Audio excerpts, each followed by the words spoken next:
So first of all, thank you all for being here. I was to give you all sorts of detailed information about QR codes and asking questions and so forth, but since we are such a small and intimate group here, please feel free, if you have questions or issues or so forth, please feel free to raise your hand here. We are talking about mapping of resources, right? And some things that you heard Brett talk about earlier on the panel, and that you actually just heard Deputy Secretary Tien talking about, which is, as you hopefully are finding, there are amazing people here with amazing resources for all different sorts of things. But it's incredibly hard for the people who need those resources to find them, and particularly to find them in a time of crisis. Right? And so one of the things that we have started talking about as a group here is how we can develop something, ideally app-based, that could help solve that problem. So I'm going to turn it over. Brett is actually indispensable in so many different ways that she's on another panel that we're going to have her play a little double duty on. So Brett, if I can sort of turn it over to you and ask you to explain to us about the Practitioners Network and about the work that you all have done. And then these guys are going to be able to carry the water for you, I'm sure. Yes, absolutely. So part of what started this conversation was actually years ago when I was in government service, because I kept getting calls from United States attorneys, from FBI special agents, from judges, from probation officers, and ultimately from parents. We have an individual in crisis in X city. Who do we know there who can help? And what we realized was there had to be a better way of systematizing this information than my memory. Because as much as we've worked to build out that Prevention Practitioners Network, which now is 875 prevention practitioners from across the country, interdisciplinary professionals, many of whom are in the room right now, we also needed to help people find resources that could meet their needs. And those needs take different forms. So some people are looking for clinically licensed professionals, and they need to find people who are licensed in their state, who accept their insurance. Some people are schools who may have just experienced an anti-Semitic incident, and they're looking for youth resilience programs or digital literacy training or other types of early prevention resources. And what Dave and I have worked together to do is, how do we put all of these resources from the Prevention Practitioners Network in one place so that no matter who you are, if you're a prosecutor looking for a diversion option, or you're a parent looking for help for someone who's in crisis, you have one place to go to find the resources in your region, or by specialty, or by insurance that can help you. And that's been really key to this puzzle, because the other problem that I'll just throw out there, I serve on the Board of Life After Hate, and I cannot tell you how often we've run into challenges where the clinically licensed professionals aren't willing to accept referrals for someone who may have a history as a neo-Nazi, for example, and may pose a risk of violence. And so as we build out these directories across our field and we build out these reservoirs of resources, it's finding those people who are willing to accept those referrals, are willing to raise their hand and say, I'll accept those calls from people in crisis, and then broadening that pool of people who are ultimately willing to be a resource and accept those referrals. Because the need there is so huge that we really need to all work together to make sure that the resource repositories that we create are as inclusive as possible, So you all have a fact sheet in front of you on the directory for the Prevention Practitioners Network. There is a QR code for how to download that app, as well as a link for how to register as a resource for that directory. And I encourage you all to do that. Our goal is to get all of the speakers across this conference into that directory. And I'm working with my colleague Neil to do outreach to just about every national association and many state-led associations as well, relevant in this field, from the National Association of Elementary School Principals to the National Association of Forensic Social Workers and National Association of Mental Illness, and everyone in between. So everyone has a role to play, and we're looking for your help in populating these resources so that regardless of your role in helping people in crisis find help, you have a one-stop shop to go to find the resources most relevant to you. And if you're a speaker, George, I'm seeing some other speakers here in the audience. That's going out to all of the speakers for the conference tonight, so you'll get that code through us too, and we're really encouraging people to participate in it. And I think if you think about, I'm a mom, so I'll just talk about a mom. You know, if I see really concerning behaviors in my child, right, alienation, maybe some suicidality, maybe they've been bullied at school, maybe I'm beginning to see sort of, you know, swastika things hanging on the wall along with, you know, the latest rock band, whatever it is, what do I do? Who do I go to? What do I say? That's what Brett and Dave and others up here are trying to solve for, right? Where do you go for help? And it's a larger summit problem that is beyond this panel, but some of the reasons that practitioners are hesitant to see those patients is because I'm a lawyer, right? Excuse me. And that we know that there are certain obligations, reporting obligations, that practitioners have when they know that somebody could be a danger to themselves and others. Well, that's one thing if you have a regular practice. It's another thing if your entire practice is people who are a danger to themselves and others, right? The legal regimes, the legal responsibilities, the insurability of a practice like that. This is not a situation where we can just have one solution. It has to be something that involves the legal system, safe harbors, the insurance industry. How do we bring all these pieces together? But unless and until we can identify the people who are involved in delivering those services on the ground and make them visible to the people who need them, we don't know the magnitude of the problem or how to solve for it. So that's why this resource is just incredibly, incredibly important. So thank you for taking the lead on that. I will say one thing, and then I'm going to run to the other panel. So last week we launched the Screen Hate campaign, which I mentioned during the plenary this morning. That's a resource for parents and concerned adults to understand where youth are exposed to hate online and where they can go for help, as well as how to start a conversation about it. We are targeting advertising. It's the first time we're ever targeting advertising for bystanders, for parents and adults who are running searches of, what do I do if my son starts denying the Holocaust?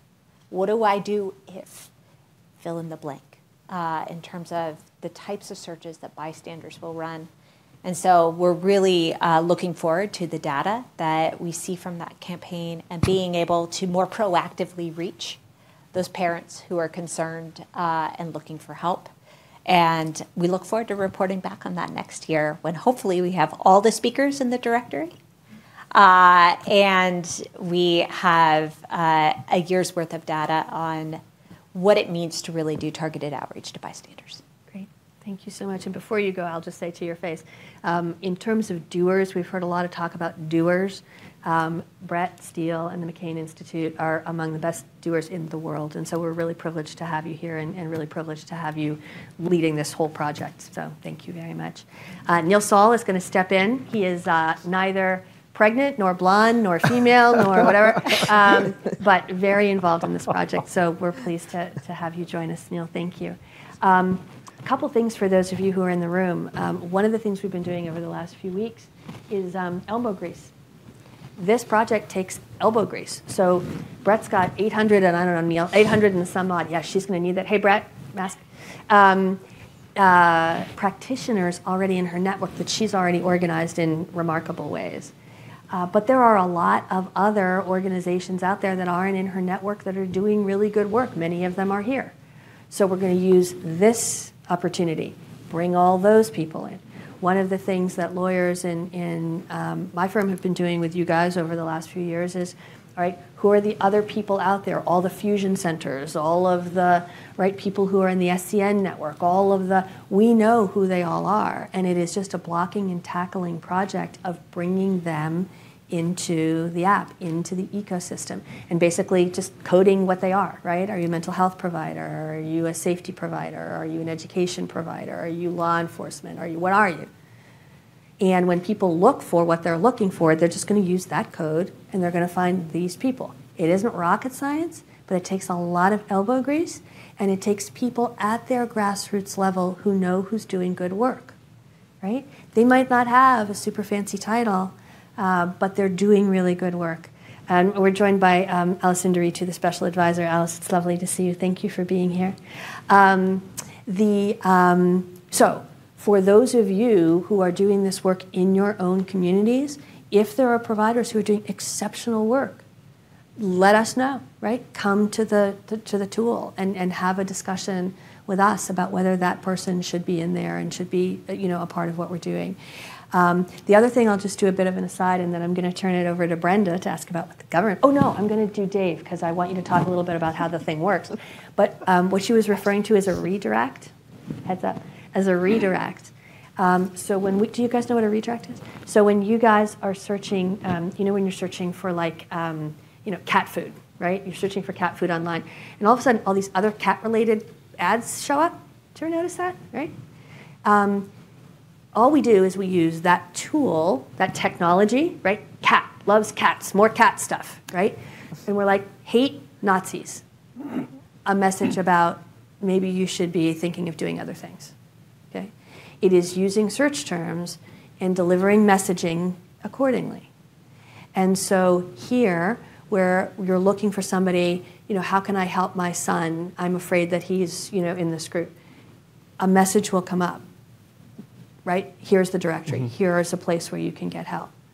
Very simple technology. It's already out there. It's one of those low-hanging fruit, but it takes an organization like the McCain Institute, like Dave, like Brent, like all of the people who are up here, like the summit, to bring together all of the pieces. It's huge, huge work, but it's not hard. It's just roll up your sleeves and just go do it.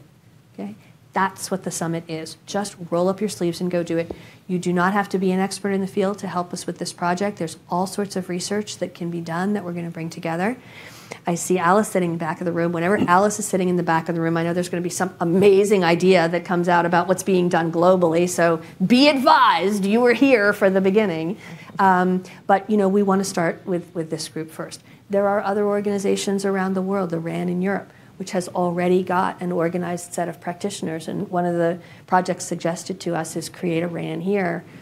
Practitioners Network looks a whole lot like one of those, right? So how do we begin to learn from what's been done around the world? They don't have the directory that we have. Wouldn't that be a good idea? Okay? So how the summit can grow and move and evolve and move the needle, which is our mission, is an important part of what we're trying to do. So Dave, do you want to share with us a little bit about the app-based part of this, and maybe share a little bit about who you are too? Sure. So for the who I am part, so I, as some background to this, because I don't come to this as a practitioner. As a matter of fact, I'm in awe of the work that you all do. I've learned a lot about it over the last couple of years. So in 2013, I was running for a friend with cancer at the Boston Marathon. I was just about to finish when the first bomb exploded. So I have some shrapnel injuries. I've lost a bit of hearing. My injuries were minor compared to what I saw happen that day. And the other part that I saw happen was I saw a city come together. I saw our state come together. I saw the country come together around what we were. It became this Boston Strong thing. But there's also lots of other strongs out there, right? There was Orlando Strong, and there's New York Strong. There's lots of strongs. There's strongs in different parts of the world. The reality of it is we're all one, right? How can we do this together? And when I started to learn what goes on within the McCain Institute from Brett, with other practitioners, I had a chance to meet some of the team. We were already building a network. It was being built for survivors. And not just survivors here in the States, but survivors around the world. We work in East Africa, we work in different parts of Africa, North Africa, the Middle East, throughout Europe, our friends of Canada. It's an amazing network of survivors that reach out to help others. And that's what we were working towards, but always this underlying factor of, can we, through telling stories and working with others, can we make a change in somebody? Can we flip that switch that maybe they don't do something? And where that comes from, I went to the trial in Boston, and I had a chance to see the younger Tsarnaev brother there. Okay, his older brother was killed. He was 17, 18 when all this stuff happened, right? Very influenced by his older brother. Could there have been a way that we could have stopped that? Right? I believe there was. And I believe it is this that we are all doing here today in bringing a network together to help others so that parents can reach out and find something. The app is, who uses WhatsApp and Signal? Just a real quick, okay. Okay, who knows what Signal takes and who knows what WhatsApp takes? No, not, okay. I've shared this with some people here, right? Signal takes very little information from you, okay? WhatsApp takes a whole lot. The app is designed to take very little. We don't need anything. We just want you to find the things that you need, especially with the practitioner network. So if there's a family member out there that's looking to help somebody, they don't need to be afraid of going to a traditional Google search or somewhere there where you are going to get back, not just cat stuff, but you're going to get back things. And we experienced that in Boston because we went to Google and looked for things like I can't sleep. People are having nightmares. You get ads for pillows, mattresses, and vacations. Not what you're looking for. So we're trying to provide a platform where people can find what they need. And that's what Neil and Brett and Ashley and the McCain Group is helping us do. So we're really excited about it. Do you want to talk to us a little bit about that, the app-based part of it? We promise we're not going to do a walkthrough of an app. No, no, and you're not going to get the technical part either. So I'm not that person. So the app is set up for iOS and Android. It actually came out last week. It was in timing for the announcement at the White House and for being here. So version 1 is out. We call it a very static version. The next version will be very dynamic, where you can actually pinch in to where you might live to see what's available for services. You can use it much like you use, an example would be like a Google Earth. So you can actually zero in on a location. You can see on a plot where folks are that you might be looking for within that practitioner network. And we've already had people approaching us to be a part of this while we're here. And it's really exciting to see coming together. Because last year at this time, this was just an idea on a whole bunch of scratch sheets and paper. So to see the app come together on iOS and Android is really exciting. And we built it in such a way, the app is built to be able to be global in nature. Okay? It's very focused right now here in the US because we're building out the practitioner network, but everything that's on there will also be set up in other languages around the world. And we're working with a partnership with Microsoft to actually be able to provide that. And the app itself is built on 4 pillars. Okay, so you've got education, you've got connection, you've got building resilience, okay, and then there's the prevention part of this, which to myself and other survivors is very meaningful, because if we can stop something from happening to a community, right, we may never know that we did that, okay, you never know that as a practitioner that you've done it, but we want to give you a tool that you can be, as a part of this tool, more people can find you. We want people to find the good services that are out there, the good practitioners that are out there. And that's what this platform was designed for. Thank you. And one of the other things that we saw, for those of you who were here last year at the summit, is that the ability for survivors to contact with one another is one of the most powerful forces of all. And so nobody else is invited to those gatherings, right? That's just them finding one another. Yep. Sometimes they leave the premises together, but the degree of healing and comfort that only they can share because only they know And part of what we're hoping for this as well is safe spaces to be able to link survivors to one another too. So I'll share with you, the app was originally designed, okay, before we went down the prevention side of this, was to connect survivors around the world. That's where the partnership with Microsoft had come from. So we have software from them, as much software and as much licensing as we need to make those connections globally. And that big test came up recently. So when things happened in Ukraine, I made a phone call a few days after things happened to the folks we work with at Microsoft, and I said, okay, there's going to be refugees, lots of, it's going to be big. Before I finished the sentence, they said, you have as many licenses as you need. So we literally have millions of licenses to connect people around the world through this application. And the app is built to be able to handle that. So it's all on a private network through Microsoft. They protect the network, they guard it, they update it. It's not me that's doing it. Sorry about that, guys.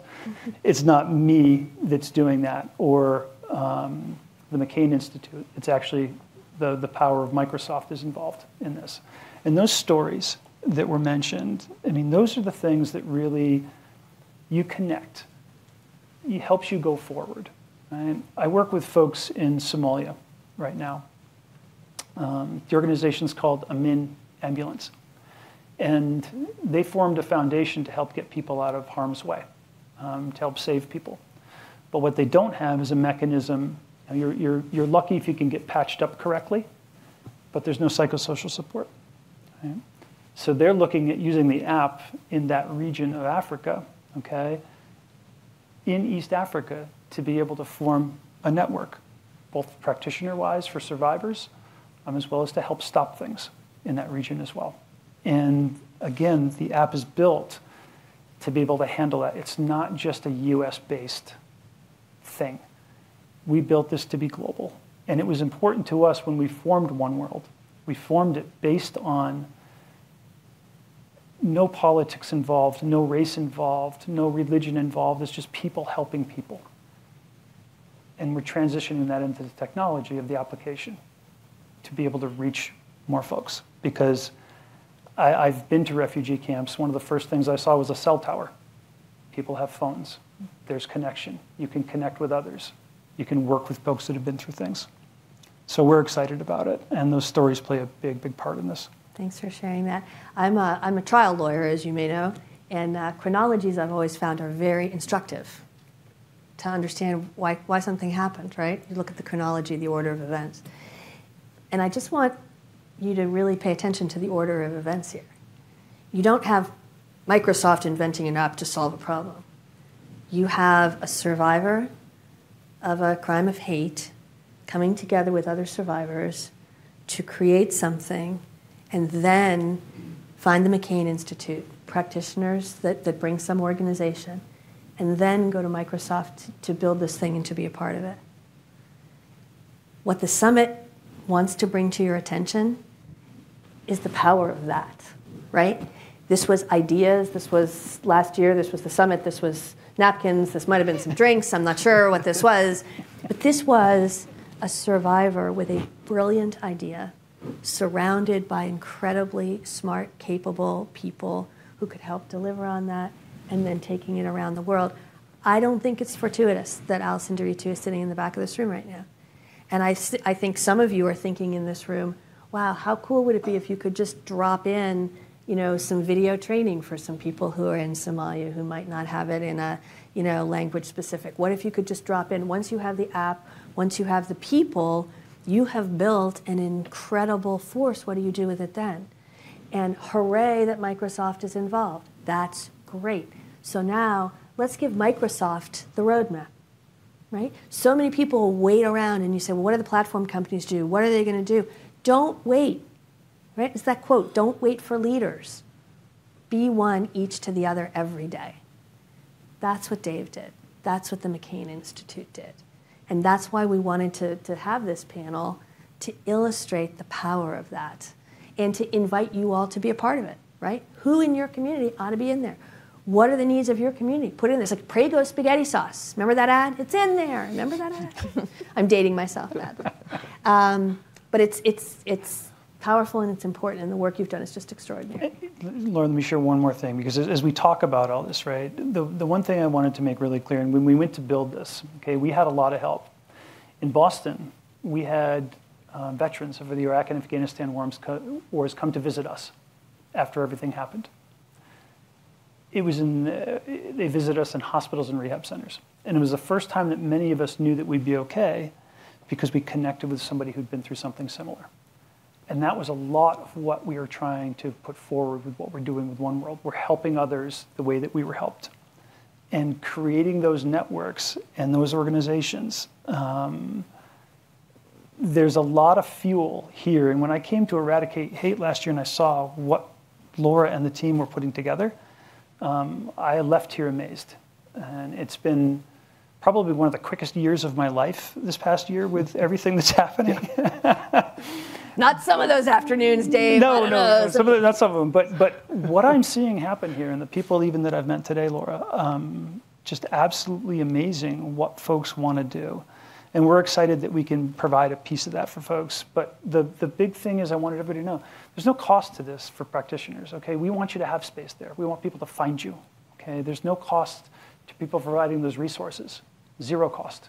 Okay, we want you to find those resources. So you're not going to the App Store, there's no paywalls, okay? And that education piece, right? That application will be loaded with training videos. That's the education part of it. So it's very much, think of it as this big giant mall, okay?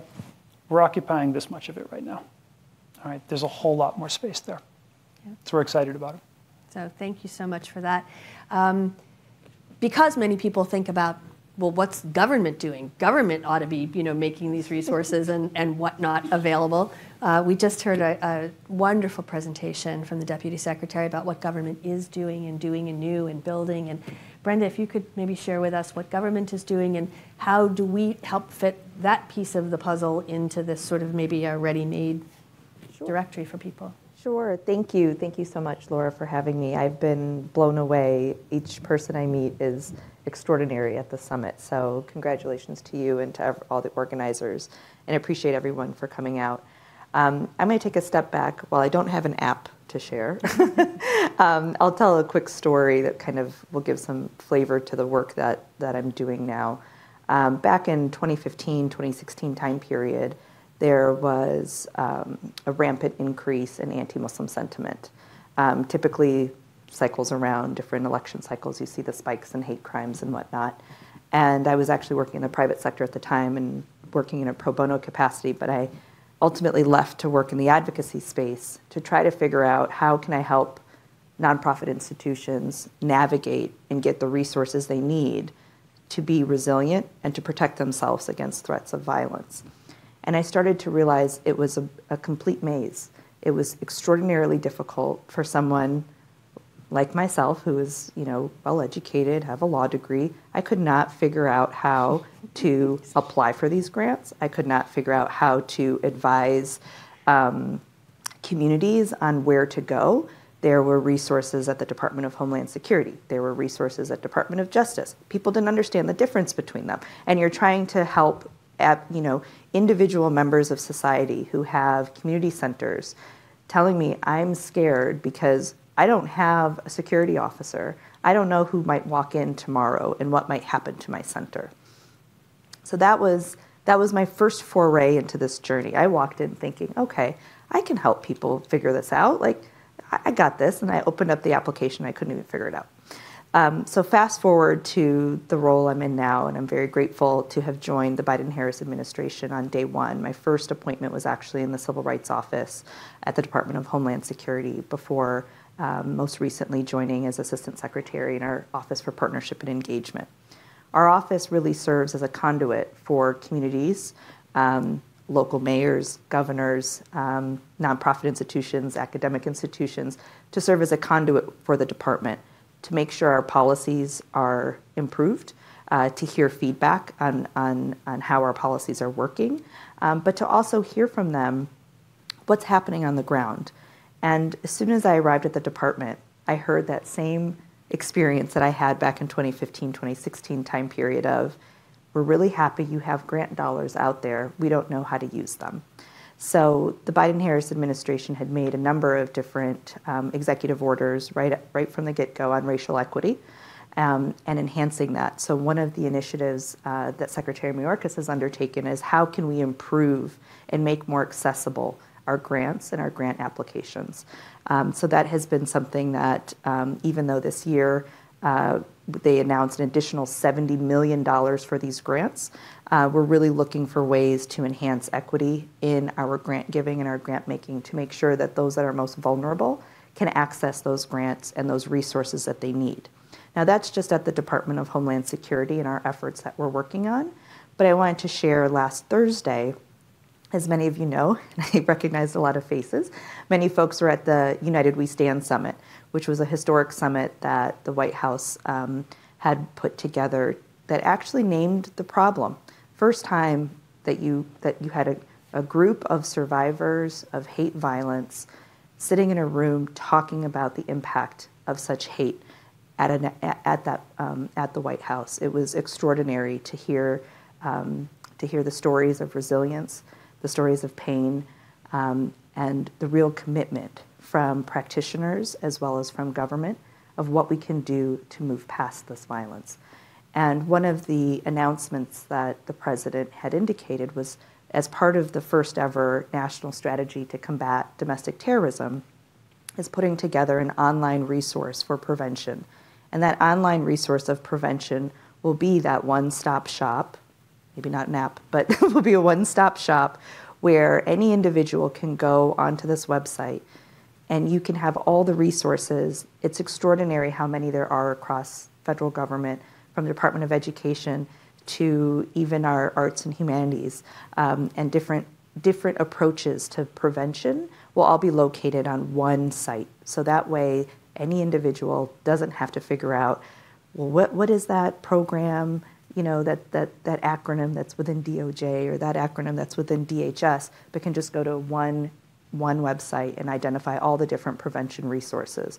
And we're hopeful that those resources, it will be an iterative process as we talk to communities that will help us identify, well, I don't see resources about this. I don't see resources about where can I go for prevention practitioners, right? And so to really see how we can continue to use that as a way to leverage our relationships with our partners, as well as with our grantees that we work with, to highlight all of that information. So the first steps of that will be that website, and we hope that as we move forward, we'll continue to hear from folks at how we can improve and make sure that everything is accessible. Great. I heard two things there. One made me very happy, which is a directory of grants. I see Hain Yoon sitting out here and some other people.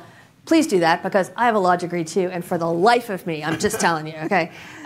So I think that would, I'm being facetious. I mean, I really do think that would be incredibly useful to people, because it's very difficult for a lot of these organizations to navigate that system. The second is sort of the one-stop shop from government, which is fantastic. And the one thing I will say is that there is probably a role for both government to be one-stop shopping and for a private app to be one-stop shopping, because a lot of the people, for better or for worse, that have concerns in this issue have concerns about government, have concerns about the government being evil, being something that they are hostile to. And so I think that it's great if there's a government resource. I think it's great if there's an outside of government resource, because as long as we can get people to information that will prevent violence, that's the goal, right? And so I think there's plenty of room for both. We've heard a lot of talk about research, what research needs to be done, where should research be done, who should be doing it. And one of the things we came to learn is, well, who's doing what research projects? And it's sort of like, the development of the internet writ large. Can I digress for 1 second? But it does lead into my I was privileged many years ago to be at an event where the keynote speaker was a guy named Professor Cerf, C-E-R-F. Do you guys know who he is? His actual, I've got the head of Carnegie Mellon over here. She's nodding. Correct me if I'm wrong, but he actually was the father of the internet. It's where surfing the net came from, okay? And it was a bunch of professors who basically decided in the very early days of the internet, this was a researcher project, and a bunch of them just sort of started talking to each other and building it from scratch. And that was the super earliest days of the internet and how it got built. But it was researchers talking to one another, just kind of figuring out research projects. The Collaboratory Against Hate, which Lori Craner, who is in the audience, is the co-chair of, has done some fabulous work over the last year to just do an analysis of what are the research needs that people who are data scientists, really smart data scientists, can do. So I'm going to turn it over to you to just kind of take us through the work that you've done, what you've created, and your shout out to the people who are listening. Sure. Hi, everyone. So I come from, I'm a postdoctoral researcher with the Collaboratory Against Hate, which Laura mentioned. And the Collaboratory is a network of researchers here in Pittsburgh, actually, based. So University of Pittsburgh and Carnegie Mellon mostly, and a few other institutions.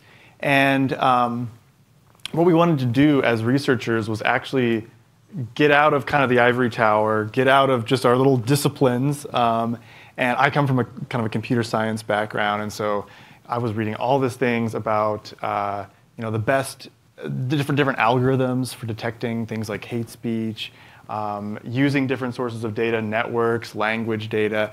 But what people weren't often doing, researchers, was going out and actually talking to practitioners. So folks like yourselves, and actually who are doing a lot of the work of actually addressing and combating hate and online and extremism online and offline. And so we wanted to do, as a network of researchers, actually go out and see more of what, inform our research based on what folks like yourselves actually needed to see. What were the open challenges where, hey, I really need this data set. I really need the answers to these bigger questions that maybe my organization can't come up with on its own. But if we had someone with law background or sociology background, or we had a team of data scientists, we could actually address some of these things. So what we did was myself and Hannah, who's also in the audience, Hannah Habib, another postdoc with the Collaboratory Against Hate, we had the privilege of interviewing about 15 different practitioners. So Ashley included at the McCain Institute and some other great team there. And so folks at nonprofits, so both national, also local here in Pittsburgh. And also we had the opportunity of talking to folks at tech companies who were addressing some of these issues, the same sorts of issues on both sides. It was really interesting to talk to kind of practitioners across the spectrum there. And what we asked them was simply, what are the initiatives that you're working on right now that are most urgent to your work right now, and what are the particular challenges that you're facing? And then also, how could we direct our researchers to put down their books for a while and actually listen to what's going on here in the lives of practitioners and how we could help. So what we found was, so we did all these interviews and we organized, Hannah was great with kind of organizing the different themes that we were finding across all these interviews. And one of the themes relates to this panel, was shared practitioner resources and also shared definitions and vocabulary. So I think there's another session going on right now on Brett's got us covered on both. Sorry. On more of the taxonomies and things. But we found that it was folks both on the nonprofit side who said, hey, we need resources, we need directories, which lots of great folks are working on. We also need vetted resources. So we want to know that if we have a parent or someone who's like a social worker or counselor, that we can direct them to resources that have been vetted for things like aftercare for somebody who has just left a hate group, for example, or for, like been mentioned, parents of folks of individuals who might be involved in extremist groups. And also from tech companies, we heard similar issues of, hey, I work at a tech company and we were required to take down certain content, for example, at our social media platform. We want to because of user experience, because of sense of ethics as well. but I don't really know what the different buckets that I should be putting these different types of content in. How do we label things? How do we know what's a hate group, what's not? And so what was needed from them, we heard, was shared vocabularies and also sort of functional definitions of, okay, if I hear this term coming from this sort of a group, what does that mean? What are they talking about, basically? And how do we, because this area involves so many different disciplines, how do we know exactly what the terms are meaning in different spaces? So what we're planning on doing, we've released a white paper on our findings from the interviews. So I encourage you all to check it out. If you just Google our group, our Collaboratory Against Hate, and the white paper is called Research Needs for Countering Hate and Extremism. So you should be able to find it. It's also on our website under the Research tab. So I encourage you all to look through those, and we've given it to all of our researchers, of course, and we're actually, Hannah's leading this in the fall. We're going to be forming some groups to try to tackle some of these issues, to try to get some of our researchers involved with what practitioners are looking for. So great. Yeah. So a couple of cross-references for the summit. So use the word taxonomy, and we're joking about Brett running around 7 months pregnant between. She did point that out like 10 times, so I'm going to do it on her behalf. Is the terminology that is used in this field, and let me pause on that. This field has only been around a few years. I mean, in terms of the maturity of the field, it's relatively new. It started really in earnest, I think, 9/11, right, in a lot of ways. But the work, Kathy Blee, who is the other chair of the Collaboratory, has been looking at this issue for a long time. But in terms of its real development and appearance on the scene, it's relatively new. And I was on the phone with a major tech company, and they said, hey, have you seen this white paper that this Collaboratory on Hate did analyzing the research? It's really good. I said, yeah, I'm familiar with that. And they even themselves said, here's a series of projects that we need to do, but the terminology that they used, extremism. Extremism has about 15 different meanings. Whether you go to certain federal statutes, you go to hate crime state statutes, you go to researcher things, you go to research things, you go to the policies of the different tech platforms all define it differently in their policy terms. So it's an important word. How do you index resources relevant to that topic when you can't even agree on what that topic is? Okay? So one of the things that we're all doing as part of this is we have a separate taxonomy group who's going to catalog all the definitions and say, here's your 15 choices, and here's the one we're going to pick for the summit. But in case you care, here's the other 15 that apply and where they apply them. So at least you know what you're talking about, right? It's like the Google Translator for the extremism space, okay? So that's the taxonomy group. Once we figure out what terminology we're going to use, then we're going to try and bring it to the resources that we help grow up. That's the terminology that we're using for this tool for this purpose. We may decide as we're doing this, no, we need this broader version for a reason, because that's what people are thinking of. That's what they need. Fine. Then we'll know that in our taxonomy, for purposes of this tool, this is the definition and why. But there will be an organization to the structure of what we're talking about. So taxonomy, because of its complexity, had to be a completely separate panel, but just so that you all understand the relationship between taxonomy and this, you have to, in order to organize information, you have to be speaking the same language, right?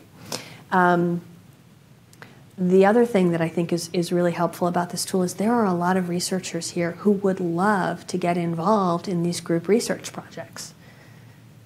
Well, how cool if they could just see, here's a project that we think needs to be done. You could just say, I am a postdoc in so-and-so, I'd like to work on that. We have lawyers involved in the summit who are dying to do pro bono work. Oh, that would require a lawyer too to know something about something. I'd like to sign on to that. Mental health practitioners that McCain is very familiar with. Bring those in. Maybe you need a policy person. Bring those people in.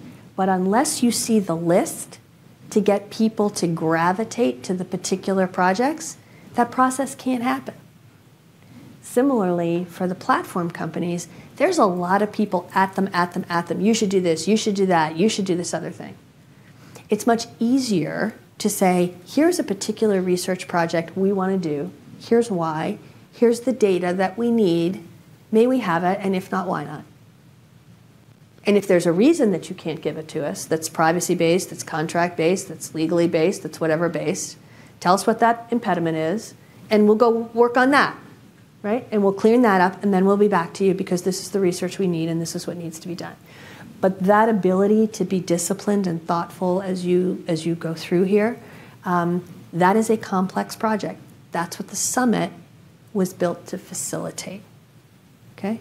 But without this project, can't happen. So, huge thanks to you guys. Let me ask this panel, and then we'll open it up to everybody here. And let me just do one shout out. If you're watching this live, if you're watching it on the live stream, there are a lot of people that do training in this field, whether it's trauma-informed care, whether it's, whether you are yourself a victim and you have a voice that you want to use. There are resources that you might want to bring to the table here. And if it's, a quick training that we could just drop into the app here, let us know, right? There are a lot of people out there doing tremendous work. I do a huge amount of work in human trafficking around the world. There are a lot of analogous resources for victims of human trafficking that would work really well here. We were talking at dinner last night with some people that want to do training for every military base in the U.S. and abroad, every military base that the U.S. maintains, right? How do we do that training? If you have good ideas about a piece of that, a slide or two, an idea, all right, those are things that we really need you to bring to the table. Let me go back to all of our panelists. Neil, you can play on this one too. What are the impediments, the biggest impediments to you doing what you're trying to do? Government too, right? Mm-hmm. What are the biggest impediments you have to your vision of taking this forward? And what do you plan to do about it? And what could other people, disciplines, people who might be listening do to help you? It's a hard one. Ladies first. Well, it's interesting because I think this is my first foray into government. And so realizing just the behemoth that government is in trying to move things, it can be challenging. But I think it wasn't as challenging as I thought it would be because we had a backdrop from our executive orders that the president issued from the very get-go that gave us that momentum to really drive forward a lot of this work. And so without that leadership, I think it would have been much harder to navigate. But because we had that backdrop from day one, we were able to coalesce as an interagency with very clear deliverables to drive the work forward.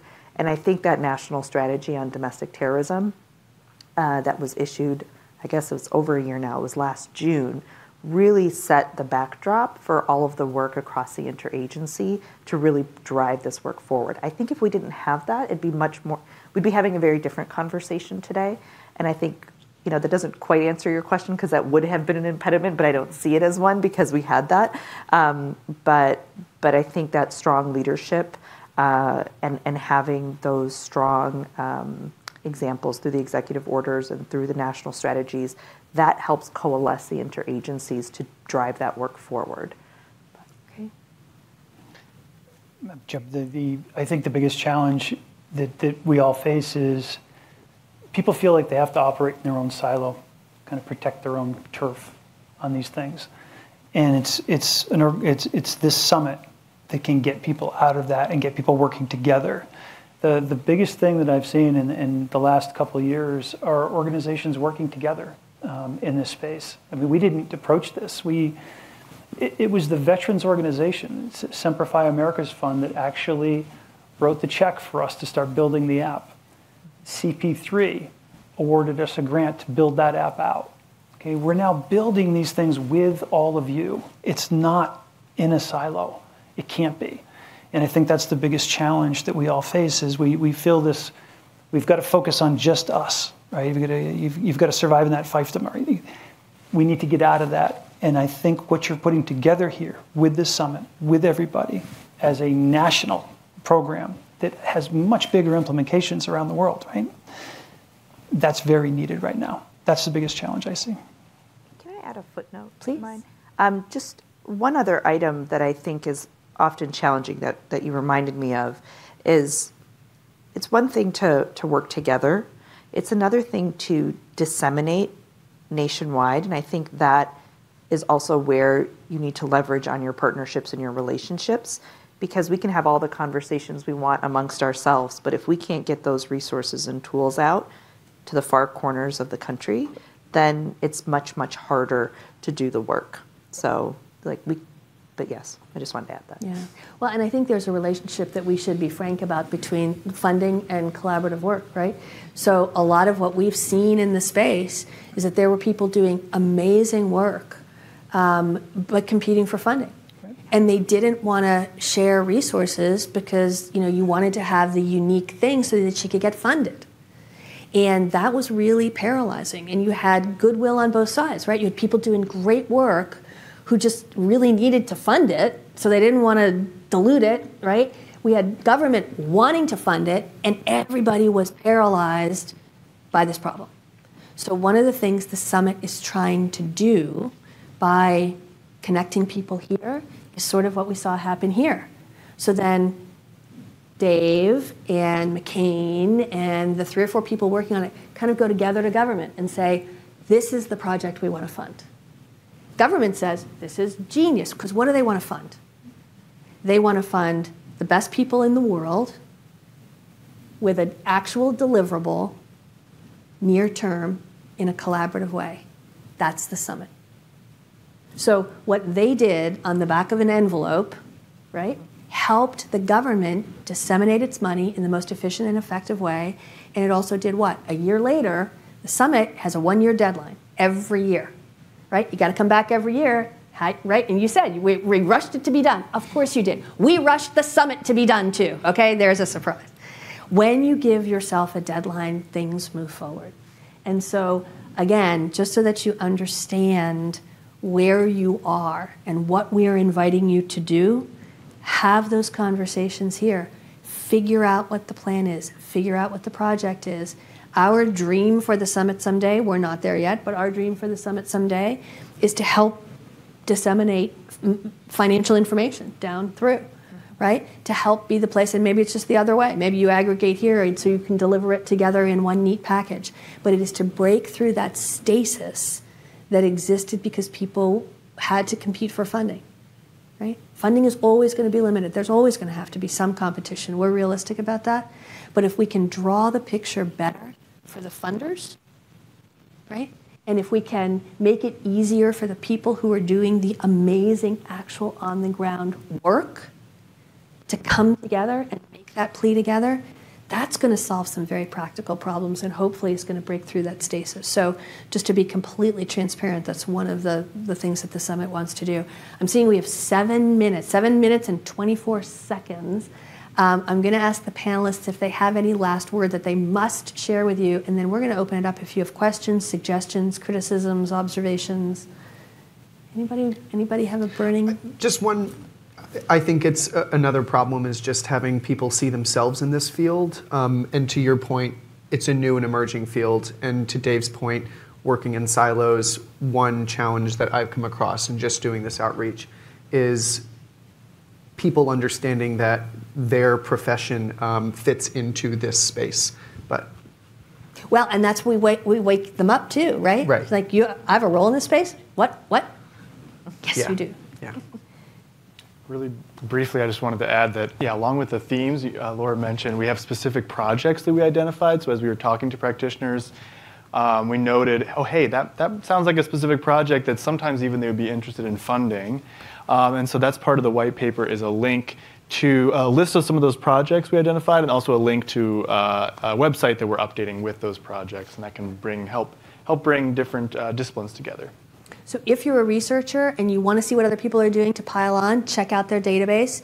If you want to get something on the list, right? Yes. Talk to them. Mm-hmm. Right, get it in there. But it's a fantastic resource. Well, Brenda? No. I'm sorry. I thought they were still answering the last question. I would just say the final words for me would be just really encouraging all of you to see us as partners in this work. So I appreciate that all of you may be working with one another, and several of our grantees are obviously featured here as well. But to encourage an open door that we have. I mean, I think we are trying to build and rebuild trust in communities that we serve, and a big part of that relies on our relationships. And so I would just encourage all of you to see us as a partner in this work as well. And so that way we can all work collectively towards more resilient communities. Thank you. Okay. Last words is, for me, on the survivor side of things, there's no timeline on that. As an example, we're working with Bosnian diaspora across the country right now, different places around the world, to bring them back together. Over 4 million refugees from the war in the 90s, right? And genocide in the 90s. And they dispersed around the world. They feel like they're losing their culture, and they want to bring that back. Right? So it doesn't matter the timelines that these things have happened on. It's not the next thing that happens sometimes. It's going back and working with folks that were implicated in these atrocities or these attacks, and not forgetting about those. Those are really important. And can I have one last word too? You remember when I talked in the beginning that this is about individual people? It's people knowing one another. And the joke about me is a lot of times I go, I got a guy. Somebody says, I got a problem. I go, I got a guy, right? I can put you together with somebody who I think can help you. And that is really individual people connecting with one another, becoming friends, respecting one another, helping one another. The same is true for government. So Brenda is not an acronym. She's not the DHS. The other people who are here from government are not a thing. They are individual human beings who are passionate about what they do. Believe me. And so whether you're an R or a D, I happen to be an R. I bet she's a D. It doesn't matter, right? You are passionate, committed people who are going to do your best. So please, the other shout out that I will give to you is as you meet one another here, meet one another as people. We are all human beings, whether we are government or academia or whatever it may be, or a computer scientist, right? I may not understand half of what's in their brain, but I guarantee you there is a level of connection that you will be able to find, and your work will be richer for having made that commitment to one another. So I ask you to say that for our government brothers and sisters too. All right, questions from the floor, anything? They will be here for just a second before we go to our next panel if you have a private question, but anything anybody wants to raise here? No? Oh, yes? Kind of a comment question. To your point, Ms. Abdullah, about disseminating information far and wide. Mm-hmm. I am a representative from Utah, Mm-hmm. right? Our Muslim population is around between 1% to 2% already. We have a robust Bosnian community. Oh. We have the governor declare genocide as a commemorative history. So we do a lot of work. When you are talking about dissemination, how do you incorporate feedback from us as well? Mm-hmm. Like there has to be a pathway for us to be able to inform you of our work, and then how do you incorporate in the work that you do? Please think about those mechanisms. No, that's a great question, and one of the institutions I'm trying to build within our office is an office of NGO engagement. I have our senior director here, Horace Tureen, in the back. Because I realized our office didn't have that. It wasn't institutionalized. And it's so critical that as we meet with stakeholders, it's not just that we meet you once and we don't see you again, but to continue that mechanism of an open door to receive feedback and information. So that way our policies are more enhanced and more responsive to what's happening in the field. So I would encourage you to connect with me or with Horace to make sure that we have that feedback built into the work that we do each day, and that way we can help you navigate, make sure your community has the resources you need, and make sure that we're hearing of your needs on the ground as well. Oh, of course. Are you from Salt Lake? So, first of all, thank you for being here. Yes. Salt Lake sent a delegation of community leaders all together to be here at the summit to take back to their entire community. It's just an extraordinary commitment that you've made, so we're so grateful to have you here at the summit. Thank you for doing that and making that commitment for us. Adding a comment, the first big time after 9/11 Mm-hmm. happened in Utah. Mm-hmm. Yes. And it's not part of any national Right. history or Yep. any Mm-hmm. first Muslim restaurant that was attacked. Thank you for sharing that. Yes. Thank you. All right, you have 33 seconds to get to your next panel. Thank you all for being here. Thank you to these wonderful panelists and for the work you do. We're very grateful to you all. Thank you. Thank you, Laura. Thank you.